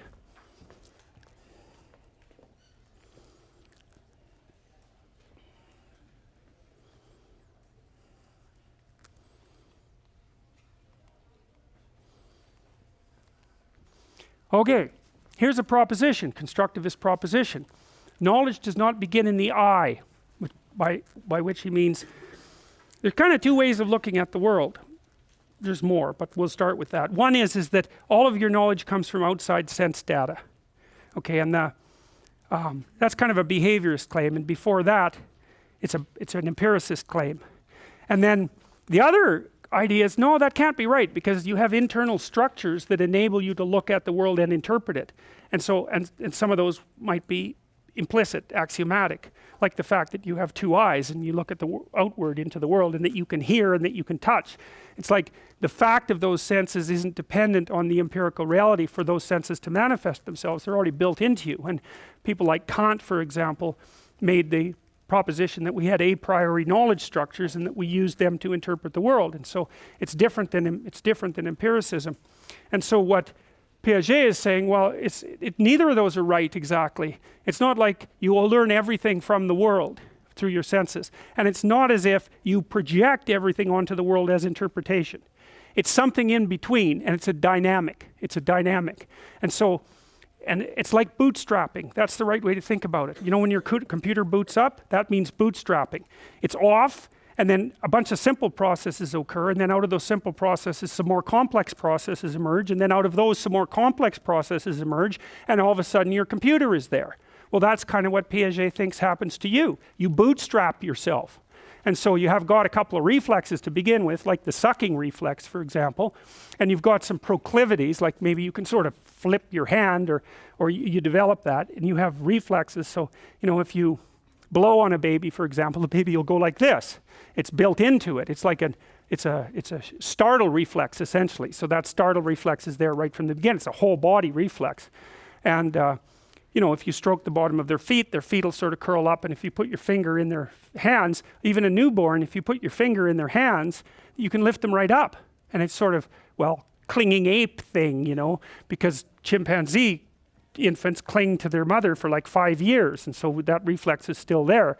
So the kid comes into the world born with these simplistic, low-resolution procedures that enable it to get a foothold on the world, and then out of that the child emerges. And that's so the constructivist idea is that, well, it isn't like you have your head's full of fully developed axiomatic structures, and it isn't that you get all your knowledge from the world. It's that you have a bit of structure there to begin with that gives you a toehold on the world, and then you act in the world, and as you act you generate information, and out of that information you make the structures inside of you, and you make the world. That's a constructivist idea, is that you take whatever's there, this tremendous complexity, and you sort it into you and the world. And so that goes back to that William James idea about that initial chaos. And it's a hard concept to grasp, because that isn't really how we think. You know, we think that there's an objective world and there's a subjective world, and that the objective world is just there, and the subjective world is maybe a subset of that. But that is not Piagetian presupposition. It's not a presupposition of phenomenologists in general, who we'll talk about later. But so here's one example of how to think about this in a sense. It's like, you know, you think, as Piaget said, you kind of think that your representations of the world are fixed. So we'll go back to the you're in a long-term relationship and the person betrays you scenario, right? So you've been with this person 10 years, you assume fidelity and faithfulness and honesty and all of that. You weave a shared narrative, you both inhabit that, it structures your existence and regulates your emotion. Then you find out that the person has not only betrayed you once, but multiple times. It's like, okay, what you thought isn't what happened. But here's the weird thing, you see, because you interpreted the world, obviously, within the confines of that relationship, and you had obviously you had an interpretation, but there was also a world. That's the world you thought you lived in. It's like, those were facts. Well, all of a sudden, those aren't facts. They're not at all facts. And so what happens? That's that descent into the underworld. It's like all of a sudden, what happens is that past that you thought was fixed now becomes this weird mixture of fantasy, because you're wondering, well, what is it that happened then? And you're going to run through all sorts of fantasies. Some of them are going to be really dark, really dark about what happened in the state of the world and all that. And those are unconscious fantasies. And that's mingled inextricably with the world, right? Because you don't know the facts anymore, which kind of suggests that maybe you never did know them. And that's a pretty strange thing, because, you're operating as if you've got this factual representation of the world, but it can be upended like that. And so that makes you think, well, what about these facts? Like, they're kind of hard to get a handle on, and you see this a lot in courtroom situations, because of course what the court decides is what happened. And the answer is, we don't exactly know, because you can keep making the context of interpretation wider and wider. So, you know, maybe you bring your partner to court because they've betrayed you, let's say, and you're trying to get a divorce settlement predicated on that, but then they tell a bunch of stories about how you were just as miserable as you could possibly be, and that anybody with any sense would have betrayed you and never told you about it because, you know, that's just what a normal, sensible person would do. And so then the question is, well, were you actually betrayed? And if you were, well, who was it that betrayed you? Was it your partner, or was it you? Or was it your bloody mother or your father who taught you to act that way, or who didn't teach you? It's like, it's a hell of a thing, because you can just keep altering the interpretive context, and within it the facts shift around. And then you might say, well, they're not facts. It's like, yeah, you can say that, but it's more complicated than that by a large margin. Anyways, so Piaget's notion is essentially that, well, this is how I interpret it. This is sort of this is my thinking in some sense, but I'm offering it to you as a scheme for helping you understand Piaget. It's like Jerome Bruner, famous cognitive psychologist, said, we seem to have no other way of describing lived time except in the form of a narrative. And a narrative, as far as I could tell, I think this is the same thing as one of Piaget's knowledge representations. As far as I can tell, there's a representation of you, and there's a representation of the future, and there's behaviors that you use to transform one into the other. And so when Piaget talks about, so this is kind of where the mind meets the body. That's how it looks to me. It's like you have a conception of you, and you have something you're aiming at, you want to have happen. Those are both representations. But when you act in the world, those aren't representations anymore. Those are actually actions. And so mind transforms into body when you act out your notion. And that's sort of how the mind is linked to the body, as far as I can tell. And so what Piaget says is that the behaviors are built before the representation. And so we're going to take a look at that. So here's Piaget's notion of assimilation and accommodation. Whereas other animals cannot alter themselves except by changing their species. So that's through Darwinian means, right? So what happens is a bear is a kind of solution to a set of problems. And they're the problems that the bear's environment presents. And the bear is just a bear, so it's sort of like bears were 10,000 years ago. And the only way the bear can solve a new problem, basically, is by generating new random bears, which is what it does when it reproduces, and hoping that one of those more random bears is a better fit for whatever random change might occur in the environment. That's the whole Darwinian issue, right? You can't predict which way the environment's going to go. And so what you do is you take your structure and you vary it, and you throw those out into the world. And some animals do that expensively, so they have infants that they have to program to that specific environment, but it takes a lot of investment. And some creatures do that cheaply, like mosquitoes. It's like they don't care for their kids, but they have 1 million of them. So like, who cares if 999,998 die? There's still twice as many of you as there were. So those are two different reproductive strategies. And you could think about all those mosquito offspring as new mosquito ideas in embodied form, and most of them are bad ideas, and so the environment just wipes them out. Well, Piaget's point is we do the same thing with our cognitive structures, and that's the thing that's so interesting about people, in some sense, that we've internalized the Darwinian problem. And so when you think about the future, what you're doing is generating a multiplicity of potential environments, and then you're generating a sequence of avatars of yourself to live in those fictional futures. And then you watch what happens as that avatar lives in each of those fictional futures. And if the avatar fails, you don't act that out. It's bloody brilliant. It's brilliant. That's what our brain does. It's like it hypothesizes potential futures. It runs simulations and it kills them.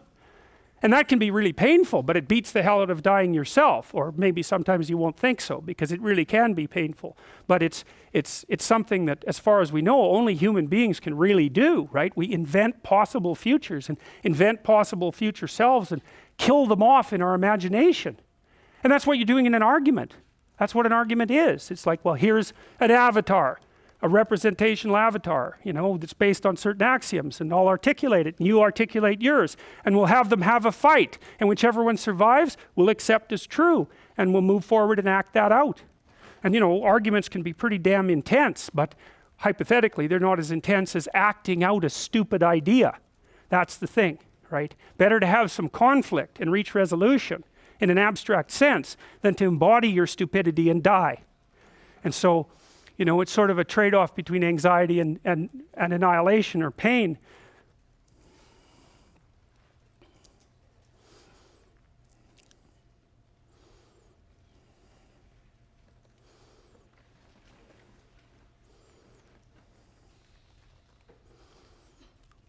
Whereas other animals cannot alter themselves except by changing their species, man can transform himself by transforming the world and construct himself by constructing structures. And these structures are his own. They're not eternally predestined either from within or from without. Well, so Piaget, you know, he's a constructivist. He believes that there's something that your biology brings to the table and sets up the parameters, let's say, within which you can play games. But within those parameters, there's a very wide range of games that you could play. And so it's not a biological determinism, even though it's a biological framing. And you can think about it like a chess game. You know, let's assume that the rules of chess are biologically determined, just for the sake of argument. You can still play a near infinite number of chess games. And so it's the same with you. You come into the world with a set of built-in axioms. That's sort of your body and your nervous system. But you can play a very large number of games within that set of frames. And one of the things that's very interesting about that, something that's very mysterious to me is, this is a game that I've played before with students, so I'm going to play it with you if you don't mind. So we're going to play a game. You ready? Okay, you move first. Right, exactly. You don't know what to do, right? And that's so interesting because I basically made the presupposition that you could do anything. You're completely free. And well, what do? You throw up your hands. It's like, you don't know what to do. I'm so free. It's like, free to do what? Well, that's not freedom. It's just nothing. But if I said, well, look, what we're going to do instead is when I move my arm right, you're going to move your arm right. So let's do that, okay? So I'm going to go like that. You're going to, good. And then I'll go like that. And then we'll have a little dance. Yeah. So you can play a game like that with a kid instantly. And they like that. They've got that, man. And so I've got some pictures of that. I'll show you that in a bit. But even a newborn baby, if you stick out your tongue, they can stick their tongue out back. And that, you think about that, that's just absolutely mind-boggling that they can do that. And they really can. They really do seem to be able to do that right at the moment of birth. And so, you know, you hear babies have no theory of mind. It's like, yeah, no, they can imitate. That's pretty bloody amazing, man. Like, you haven't seen robots that can do that yet. Although there are robots now that you can teach by moving their arms. You move their arms, and then they'll do it. And so you can actually program them by moving them. And then they'll just repeat it. And so they're getting damn close to imitation. They're really getting close. And then look the hell out, man. Because they're going to be imitating each other as well as us. And they're going to do it so fast, you just won't be able to believe it. So that's coming. The organism adapts itself by materially constructing new forms to fit themselves into those of the universe, whereas intelligence extends this creation by constructing mental structures which can be applied to those of the environment. That's the Darwinian idea that I just mentioned. You know, the guys that are building the autonomous cars, like, they don't think they're building autonomous cars. They know perfectly well what they're doing. They're building fleets of mutually intercommunicating autonomous robots. And each of them will be able to teach the other because their nervous system will be the same. And when there's 10 million of them, when one of them learns something, all 10 million of them will learn it at the same time. So they're not going to have to be very bright before they're very, very, very smart. Because us, you know, we'll learn something, you have to imitate it. It's like, God, that's hard. Or I have to explain it to you and you have to understand it and then you have to act it out. We're not connected wirelessly with the same platform. But robots, they are. And so once those things get a little bit smart, they're not going to stop at a little bit smart for very long. They're going to be unbelievably smart, like overnight. So, and they're imitating the hell out of us right now too, because we're teaching them how to understand us. Every second of every day, the net is learning what we're like. It's watching us, it's communicating with us, it's imitating us, and it's going to know, it already knows in some ways more about us than we know about ourselves. You know, there's lots of reports already of people getting pregnancy ads or ads for infants, sometimes before they know they're pregnant, but often before they've told their families. And the way that that happens is the net is watching what they're looking at and inferring with its artificial intelligence. And so maybe you're pregnant and that's just tilting you a little bit, right, to interest in things that you might not otherwise be interested in. The net tracks that, then it tells you what you're after, and does that by offering you an advertisement. So it's reading your unconscious mind. So, well, so that's what's happening. So, all right, so what's the motive for development? Disequilibria, that's a Piagetian term. Well, this is a life is suffering idea. It's like, why learn something? Because you're wrong. Who cares? It makes you suffer. You care. So, you know, if you run out a little scheme in the world, a little action pattern, you don't get what you want, especially if you're 2 years old, you burst into tears and cry. And why is that? It's because You don't know where you are, and you don't know what you're doing. It's like time for some negative emotion. It indicates that you're wrong. And that's terrible in some sense, because it almost always means that to learn requires pain. Now, I don't believe that exactly, because people are curious, and to go out and be curious and to learn new things can be very exciting. And so what it seems to be is that there's a rate of learning that's too fast, and that hurts you. That's what makes you cry. But if you get the rate just right, you're just opening up enough novelty so that you can benefit from the possibilities. That gives you a dopamine kick fundamentally. You can benefit from the possibilities without being overwhelmed by the unexpected element of it, and you can tell when that's happening. And this is one of the coolest things as far as I'm concerned. And I learned this partly from Piaget. It's like, in order to withstand suffering, let's say, your life has to have some meaning. Okay, well, that means a bunch of things. It means that part of the way that you overcome suffering is by making the suffering into something meaningful. And I don't mean that metaphysically, I mean it technically. You made a mistake, it causes you suffering, you learn something about it, you don't make that mistake again. It's real adaptation. It's not defense against death anxiety or something like that. It's real adaptation. But more importantly, the reality that you learn through pain is the oldest reality, we'll say. It's really old. It's as old as nervous systems. And so you've adapted so that you've learned to transform your knowledge structures in a way that will minimize your potential exposure to future pain at a rate you can tolerate or maybe even enjoy. And so what's happening is you don't actually like being static. It bores you. But you don't like being thrown into chaos. It's like, no, a little bit of that's fine.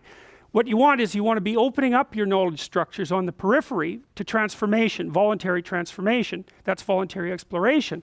And letting those things manifest a little bit of interesting chaos. And so you put a little feeler out there that you're willing to let die, and it comes apart, and you gather a bit of information, it comes back together stronger.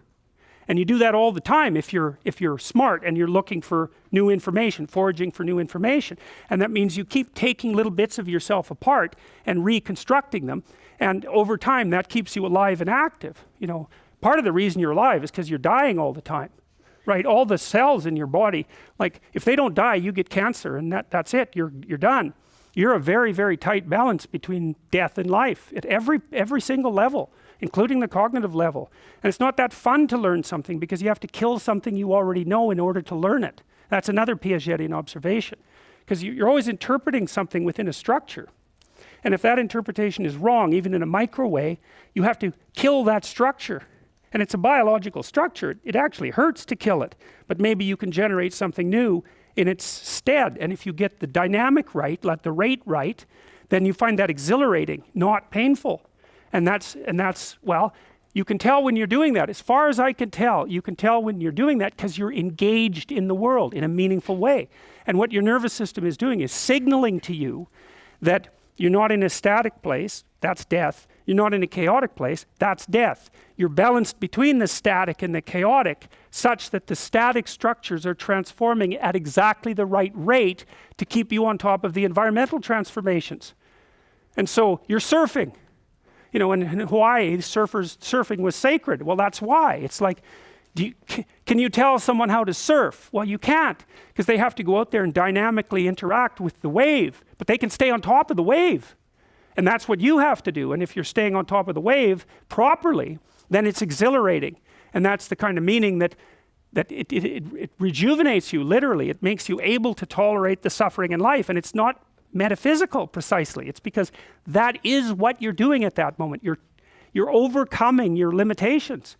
And of course, that's what you have to do in order to know and to learn, because you want to be doing both of those things at the same time. That's what you do when you play a game properly. Your parents say, doesn't matter whether you win or lose. This is a Piagetian observation. It's how you play the game. What does that mean? Well, it means that you should play the game in a manner that increases the probability that you're going to be invited to play many games in the future. Perfect. So you master the skills of the game, but at the same time you master a set of meta skills, which is the skills that remain constant across transforming sets of games. And that's what it means to play fair. That's the bloody basis of morality as far as Piaget was concerned. It's so damn smart, because you think, all interactions have this game-like quality. They're sort of bounded, but there are commonalities across all the games, and you want to extract out the commonalities, and you want to learn to inhabit the universe that's made out of the commonalities between games. And that's what it means to be a good person, roughly speaking. You know, it varies to some degree from culture to culture, obviously, because each culture is a game unto itself.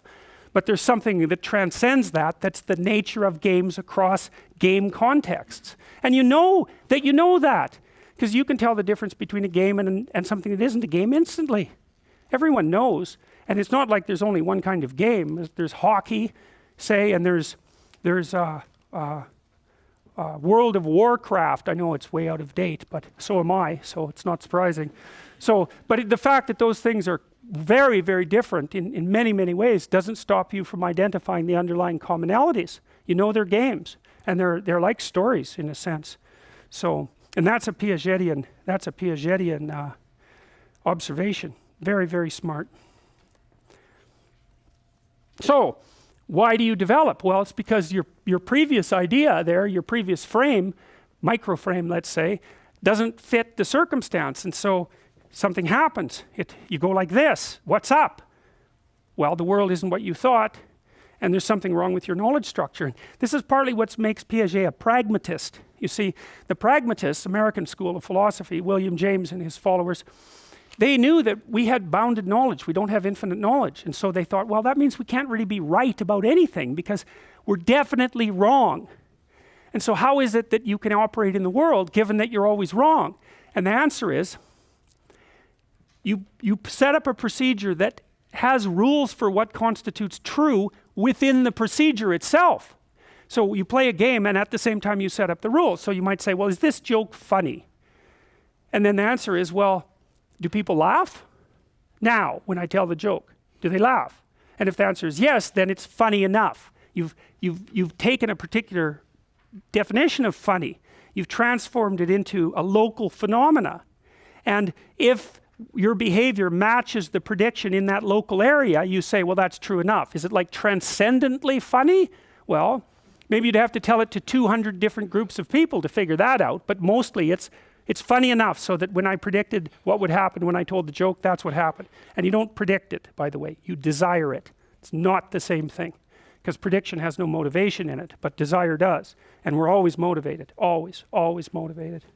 So, well, here's a way of thinking about the Piagetian system. So 2-year-olds, they're very chaotic. And they bounce between one highly motivated emotional state to another. And so the first thing that the 2-year-old has to do is get his or her act together, more or less inside. And so, you know, 2-year-olds still have tantrums and they still cry a lot and they still run around like mad being joyful crazily, which you have to train out of them right away because it's nothing but disruptive. And it's one of the most painful things about being a parent. It's like 90% of the time you're going, stop having fun. Stop having fun, you know, and then you turn into a teenager and your parents get what they asked for.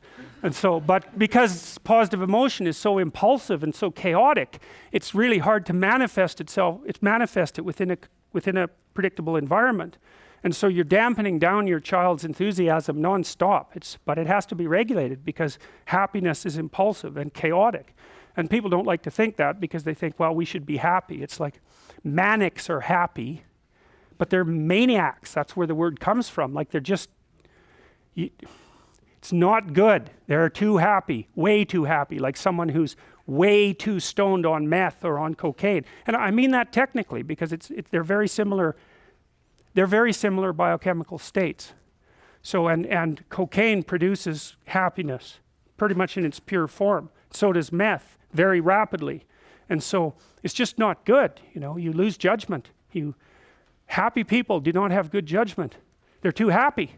They get dopey. It's like, you know, it's like irrational stock market bubbles. Oh boy, it's always going to go up. It's like, no, it's not always going to go up. But that's what you think when you're happy. Anyways, the 2-year-old has to get all these motivational systems sort of hammered into one thing internally. Now, in some sense, from the Piagetian perspective, that happens within the child. He thinks of the child as egocentric. and that development takes place internally, and then it's not till the child's, let's say, about 3 that it can learn to bring its controlled unity into a unity with another controlled unity and make a game. That happens around 3. And so what happens is that instead of the child only pursuing his or her goals, although modulated by the social environment, the child is able to communicate with another child and establish a shared goal. And that's what happens when they play. And so obviously you play Monopoly, that's what you're doing. But when you play peekaboo, you're doing the same thing. It's like with your parent, you're actually playing with object permanence. Dad's gone. Oh, look, Dad's here. Ha ha ha, look, he's there. Dad's gone, Dad's here, Dad's gone, Dad's here. Like a kid, man, you can do that for like 3 hours. They never get tired of it because every time you reappear, it's a miracle. And you watch babies, it's so funny. Like you go like this and they go, then you pop back out and they're so happy, they're just overjoyed. And then you take yourself away and they're like, what's going on, what's going on? Bang, you reappear. They don't have a real memory, you know, it's like, reality is manifesting itself in all its freshness moment by moment, and they can't remember it. There are neurological conditions that do that. So sometimes, and there are people that this has happened to, so they get hippocampal damage, and so they can't move short-term information into long-term storage. And there's this one guy, a very interesting case. He was a concert pianist and he had a hell of a neurological injury, and he could still play the piano. He couldn't remember, he had amnesia. And he couldn't move information from short-term storage into long-term storage. So as far as he was concerned, it was always like 10 days before he had his accident. He never got past that. He was stuck in that moment. But he could still play the piano. But was so interesting. You watch him, there were films of him. Before he sat down to play the piano, he'd have like a seizure.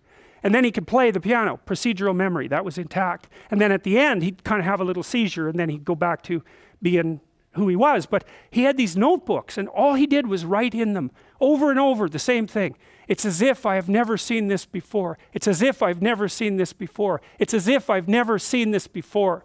So he's in this ecstatic state where everything was novel and new and pure and paradisal. But there was no continuity, and so when his wife would come to visit him, he would just be overwhelmed to see her, overwhelmed every time. And even if she just left the room and came back in, it was exactly the same thing. It's just like the kid. It's like no object permanence. And every time the face appears, it's a staggering, and you can see that in the reflexes of the child. And that's without object permanence. And so that's what Piaget was talking about with regards to object permanence. It's very, very cool. So anyways, the 2-year-old's a collection of these sort of random motivations, more or less gets his or her act together by about 3 if they're being socialized properly.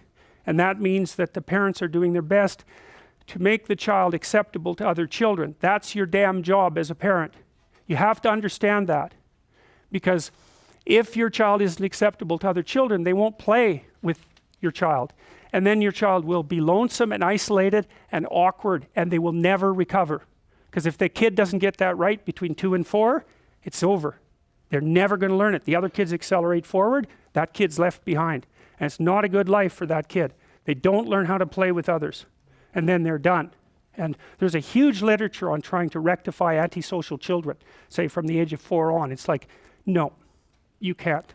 And you can go ahead and read 300-400 papers on rectification of antisocial behavior and figure it out for yourself. But I did that for about 5 years, and it was a while ago, but I know the literature hasn't changed.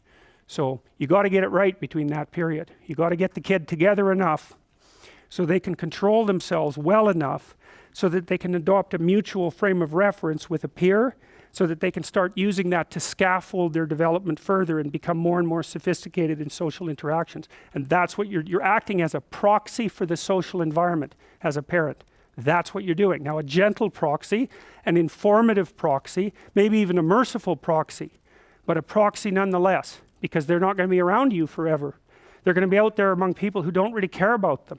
And if they don't have something to bring to the table, at least the ability to cooperate, they're going to be lonesome and isolated, and that's not going to be good.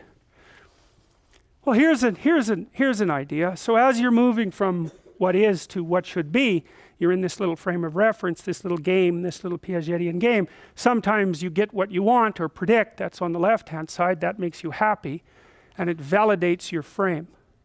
So if the frame keeps working across different circumstances, you get a reward from that. The reward produces a dopaminergic kick that makes you feel good, but the dopamine also enhances the strength of the circuitry that underlies that particular representation. That's what reinforcement is. It's different than reward. Reward is what you feel, let's say, roughly speaking.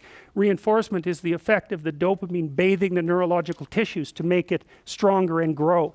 And so if the neurological tissue underlies a sequence of actions that produces a desired outcome, there's a biochemical kick that strengthens the nervous structures that were activated just before the good thing happens.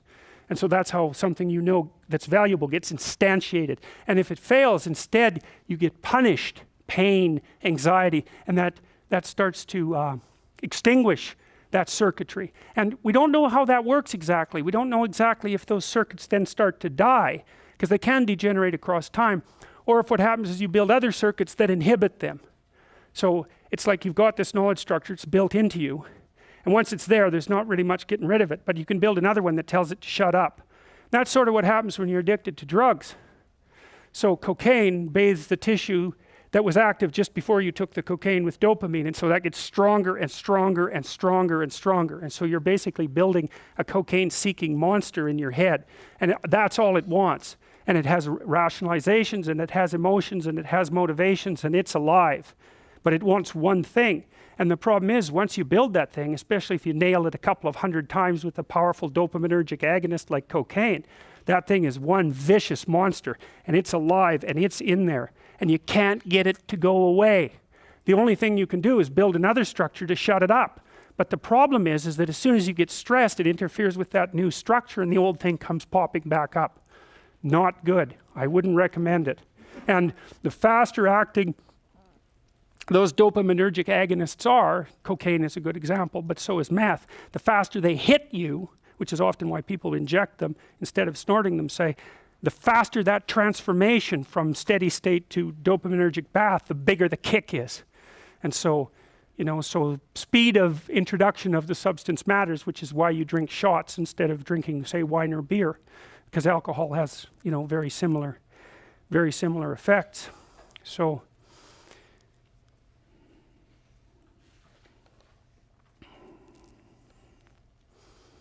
all right, so if you get what you want, well, then you feel good. But not only do you feel good, but the frame itself is validated. And if you don't get what you want, well, then not only do you not get what you want, but the frame itself starts to come apart at the seams.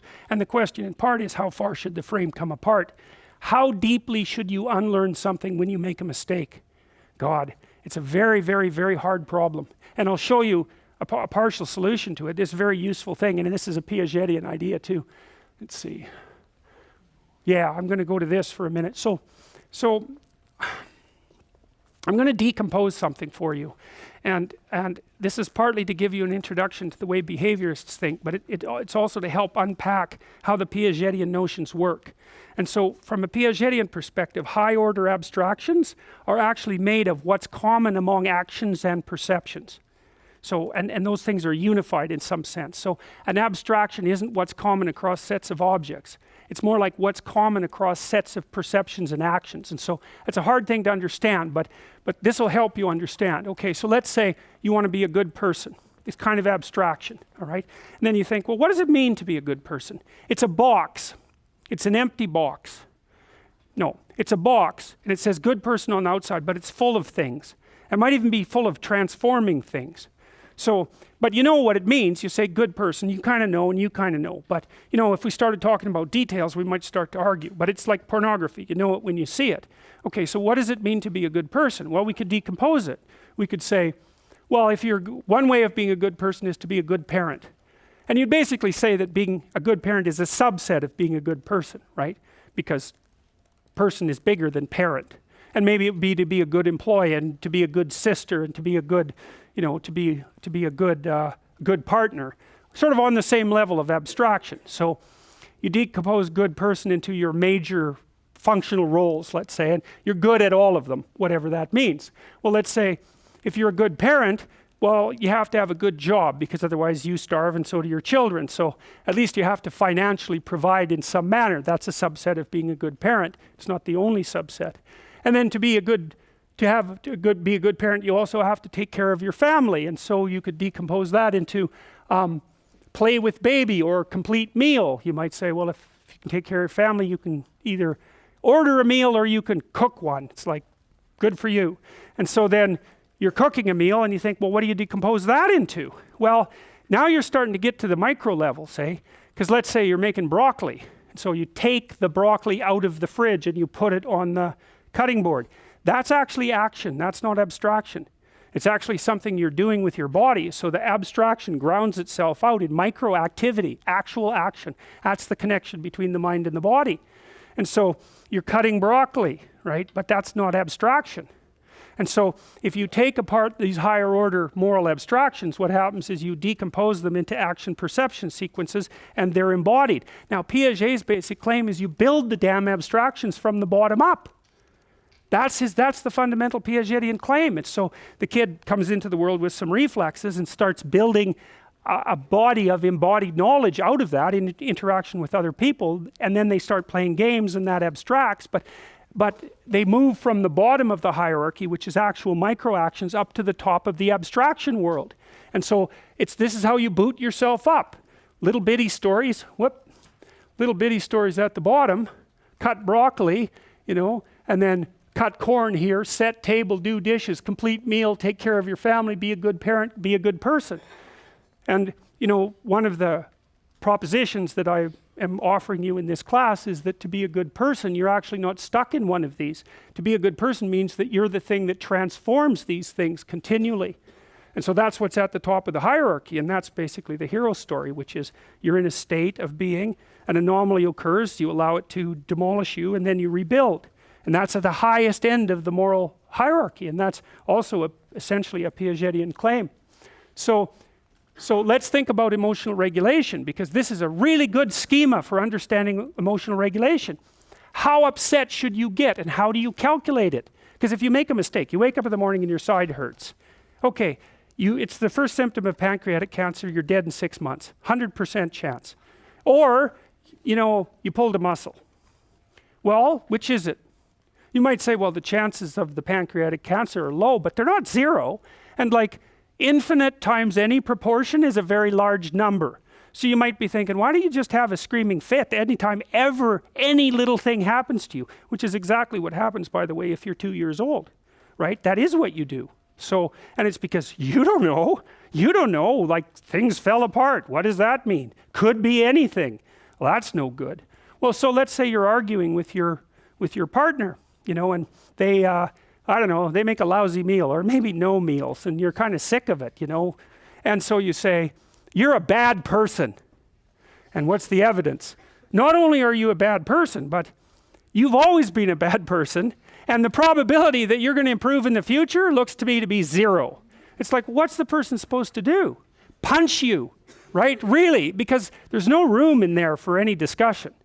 You're done. It's like, you're horrible, and you don't change. And you've always been horrible, and you've never changed. And, inferring from that into the future, you're going to stay horrible and you're not going to change. Well, any argument can go there immediately. It's a really bad idea, and it happens all the time, and this is why people can't have a civil discussion. They can't say, here's an example. So you've got your 4-year-old, you want them to clean up their room. And so it's full of toys. Let's say they're 3.5. You look at it, you say, look, clean this up. Clean up your room. So you shut the door and you go away, and you magically hope that when you come back, the room will be clean. But of course, the child has no idea, in all likelihood, at that age, or maybe it's 2.5, something like that. They don't know what clean up a room means. That's like way up here, man. It's like you told your child, there's mess everywhere, be a good person, and then you come back in half an hour and they're no better a person than they were, and you get upset. It's like, you can't do that. You have to say, you see that teddy bear? And you know that kid knows how to see a teddy bear. And they know how to pick it up because you've watched them see a teddy bear and pick it up. And you know that the child knows the name of the teddy bear. It's teddy bear. And so you point to the teddy bear and you say, do you see that teddy bear? And they go, yes. And you say, that's good, pat, pat. And they get a little kick of dopamine. So that's a happy day for the kid. And then they smile at you. So you feel pretty good about that too. And then you say, you think you could pick up that teddy bear? And they say, yeah. And so they go over there, not every kid, by the way, but they go over there and they pick up the teddy bear, and it's like, it's a good day for both of you. And then you say, you see that little space on the shelf? Because you know they know what a shelf is, and you know they know what a space is. And you say, take that teddy bear and put it in the shelf. And they go over there and they put it in the shelf, and then they look at you and you're smiling. And so the probability that they'll do that again is now increased, because watching you smile produces a dopaminergic kick, and you've just strengthened those circuits. So I would highly recommend that you do that with your children and with your partners, right? You watch them like a sneaky person, and every time they do something that you actually want them to do, you notice and you give them a little pat on the head. Yeah, and then they like you. That's cool. But if you don't want them to like you because you hate them, then you won't do that. And you think, well, I don't hate them. It's like, oh yes, you do. You just think about the last month, man. There's been 20 times you absolutely hated them. And maybe that's the predominant emotion. And that's not so good over time. So when they do something good, if you really want to screw things up, watch like a hawk and wait till they do something good and then punish them. That's really fun, that is. That really messes with them. And people do that all the time. So if you really want to muck things up, you can even do it more subtly. You can wait till they do something good, especially if they've never done it before and they're just kind of tentatively trying it, and then you can ignore them. That's a really good one. That's even better than punishing them, because at least when you punish them, you're paying attention.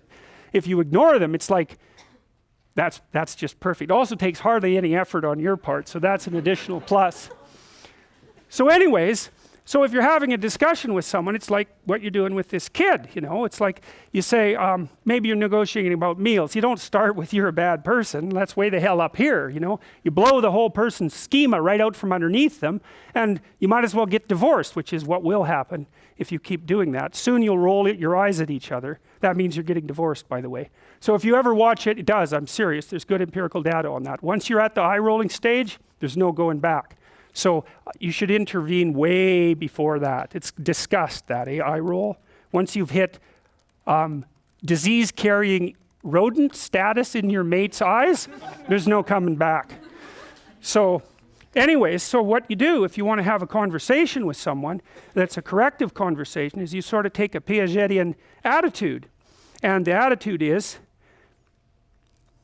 go to the highest level of resolution that you can manage. So let's say, and that's what you're doing with the kid. It's like, clean up your room, be a good person. It's like, no, they don't know anything about that, but they do know how to pick up a teddy bear. And then maybe you think, cleaning up your room is 100 things like that. And so you have to teach the child each one of those 100 things. And then they learn, this is the scheme. They learn what's the same across all of those different actions. That's clean, right? Pick up the teddy bear, put away the Legos, make your bed. What? Those have nothing in common, really. Like the motor output's completely different. But they fall under the heading of clean. But unless you fill the heading of clean with all the subordinate categories of the action perception sequences that make up clean, kid can't do it.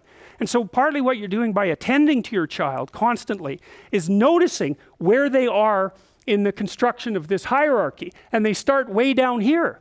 Right? And so that's why you play peekaboo, for example. It's like they can do that. And you can, you interact with them because you can watch, you do a little something, and if they respond, you got some sense that you're at the same level. And kids in playgrounds do that with each other right away. So if you see 2 3-year-olds together, say they're fairly sophisticated for 3-year-olds, what they'll do is they'll start playing a little primitive game with each other, like a dog. You know what a dog does when it wants to play? It kind of goes like that. And that's what kids do, and that's what adults do too. It's a play invitation. It's like, I'm ready, but you're smiling. It's not like I'm ready. And so you can tell the difference between a play, fight, and play, and kids can too. So it's an invitation to play. And so if you're interacting with your little kid, they got that play circuit. Man, that thing's in there like when they're from birth, I think, because you can play with a kid right from birth, at least something like peekaboo. And so you're on the same wavelength fundamentally. And then you interact with them and you see if they're following what you're doing. It's what I'm doing when I'm lecturing, more or less. I'm watching you guys and seeing if we're more or less in the same shared space. And we want the space to be expanding. Because if it's just staying the same, well, you might as well play whatever you play on your computer.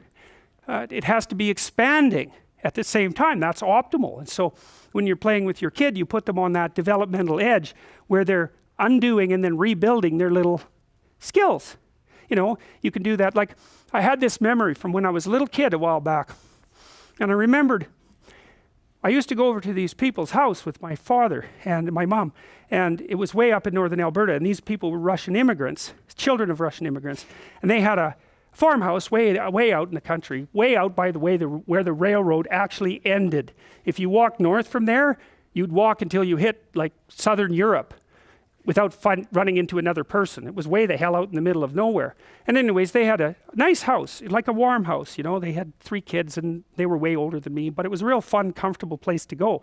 And I used to sit in the living room with my father and his friend, whose name was Nick, and Nick was a really playful guy. I really liked him. He was like my surrogate grandfather. And I don't think I was more than about 3. I'd sit there and I'd try to hit his foot with my fist. And he would be talking to my dad, you know. And my dad would say, Jordan, don't bother Nick. And Nick would say, well, he's not really bothering me. And because Dad was checking it out to see if I was an annoying twerp or if I was a fun kid, you know, because it's a fine line. And so I'd try to hit his foot and he would move it. And I had this memory a while back and I thought, wow, that was a good memory. And I thought, what is going on there exactly? And I realized, well, he was sharpening me up. You know, it's like I was aiming at something. You're aiming at something. You're pointing your eyes at it. You're pointing your whole damn soul at it. You're aiming at something. And you're trying to get your behaviors and your conceptions in line and organized so that you can attain that aim. That's what people do. You know, we throw rocks at things. We fire arrows at things. We shoot guns at things. We aim at things. Our whole body is that platform for aiming.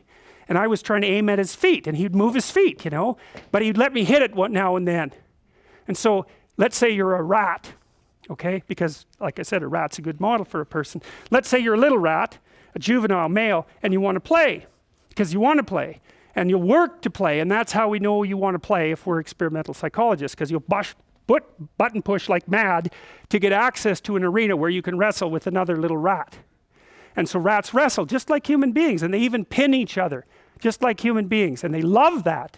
And so if you put little rat A in with little rat B, and little rat B is 10% bigger, little rat B can stomp the hell out of little rat A all the time. So they go out there and they have a little dominance competition, and little rat B is going to win because he's bigger. So now he's dominant rat. So then they play and they wrestle, and little rat A loses. And then next time, they both know that little rat A is the inviter because he's subordinate. So he's the one that has to go up to the big rat and go, you ready? And the big rat then will wrestle. However, if you repeatedly pair them, and the big rat doesn't let the little rat win, at least 30% of the time, the little rat won't invite him to play anymore. And that was Jaak Panksepp who figured that out. And that is mind-boggling, because it tells you like there's an ethical basis for play that's so deep that the damn rats, and they're rats, right? Not known for their sense of fair play. The big rat has to let the little rat win 30% of the time, or the little rat will not play anymore. And even rats know that. It's so profound, that discovery. Like Panksepp discovered the play circuit in mammals. That's a big deal. That's like discovering a whole continent. Like, that's a big deal. He should have got a Nobel Prize for that. And to see that that's built in, that sense of fair play, that's mind-boggling, you know, because that's evidence for the biological instantiation of a complex morality. Fair play. Even if you can win, you shouldn't all the time. Well, so when I'm trying to hit Nick's feet with my hand, like, I'm really paying attention and he's moving it pretty well, but now and then I get to nail it and I'm feeling pretty good about that, you know. And he makes it a little bit more difficult all the time so that my aim gets better and better, and I'm building up my motor coordination, I'm building up my social skills because I don't hit too hard, and I don't cry when I miss, because that just makes you annoying to play with, right? So I'm learning really complicated things about how to go about finessing my aim, and that's what you're doing with your kids. And what are they aiming at? Well, they aim higher and higher. So when my son was about 2.5, we had him start setting the table. You don't say, you know, you want to take grandma's fine china and go set the table? It's like, no, you don't do that. You say, you know what a fork looks like? He goes, yeah. See, do you know where the forks are? Well, that doesn't work because the drawer's way up here, right? So you have to hand him a fork. You say, look, take this fork and go put it on the table. And he's like this high, you know, so he goes over to the table and he puts the fork up here. Can't even see what he's doing. He puts the fork up there, and then, you know, he's reasonably happy with that, and you give him a pat, and then you go and give him a really sharp knife. No, you don't do that. You don't do that. You give him a spoon, and you say, well, go put the spoon beside the fork. And you don't say, look, you stupid kid, you got to leave enough space between the fork and the spoon so the plate can fit there. Don't you know anything? You're stupid. It's like, well, that's right up here, right? You're a bad kid. No, that's bad. You don't do that. You go down here and you say, well, good micro routine adaptation there, chum. Let's try it again. You know, and you build that up, and and you can't extend the kid past his point or her point of exhaustion, because it's got to be a game. And a 2-year-old can probably only do that for, you can watch them, and some are more persistent than others, but 10 minutes, 15 minutes, you're pushing your luck. You can take a 2-year-old to a restaurant for about 40 minutes and expect them to sit and behave. But after that, you know, the will exhausts them.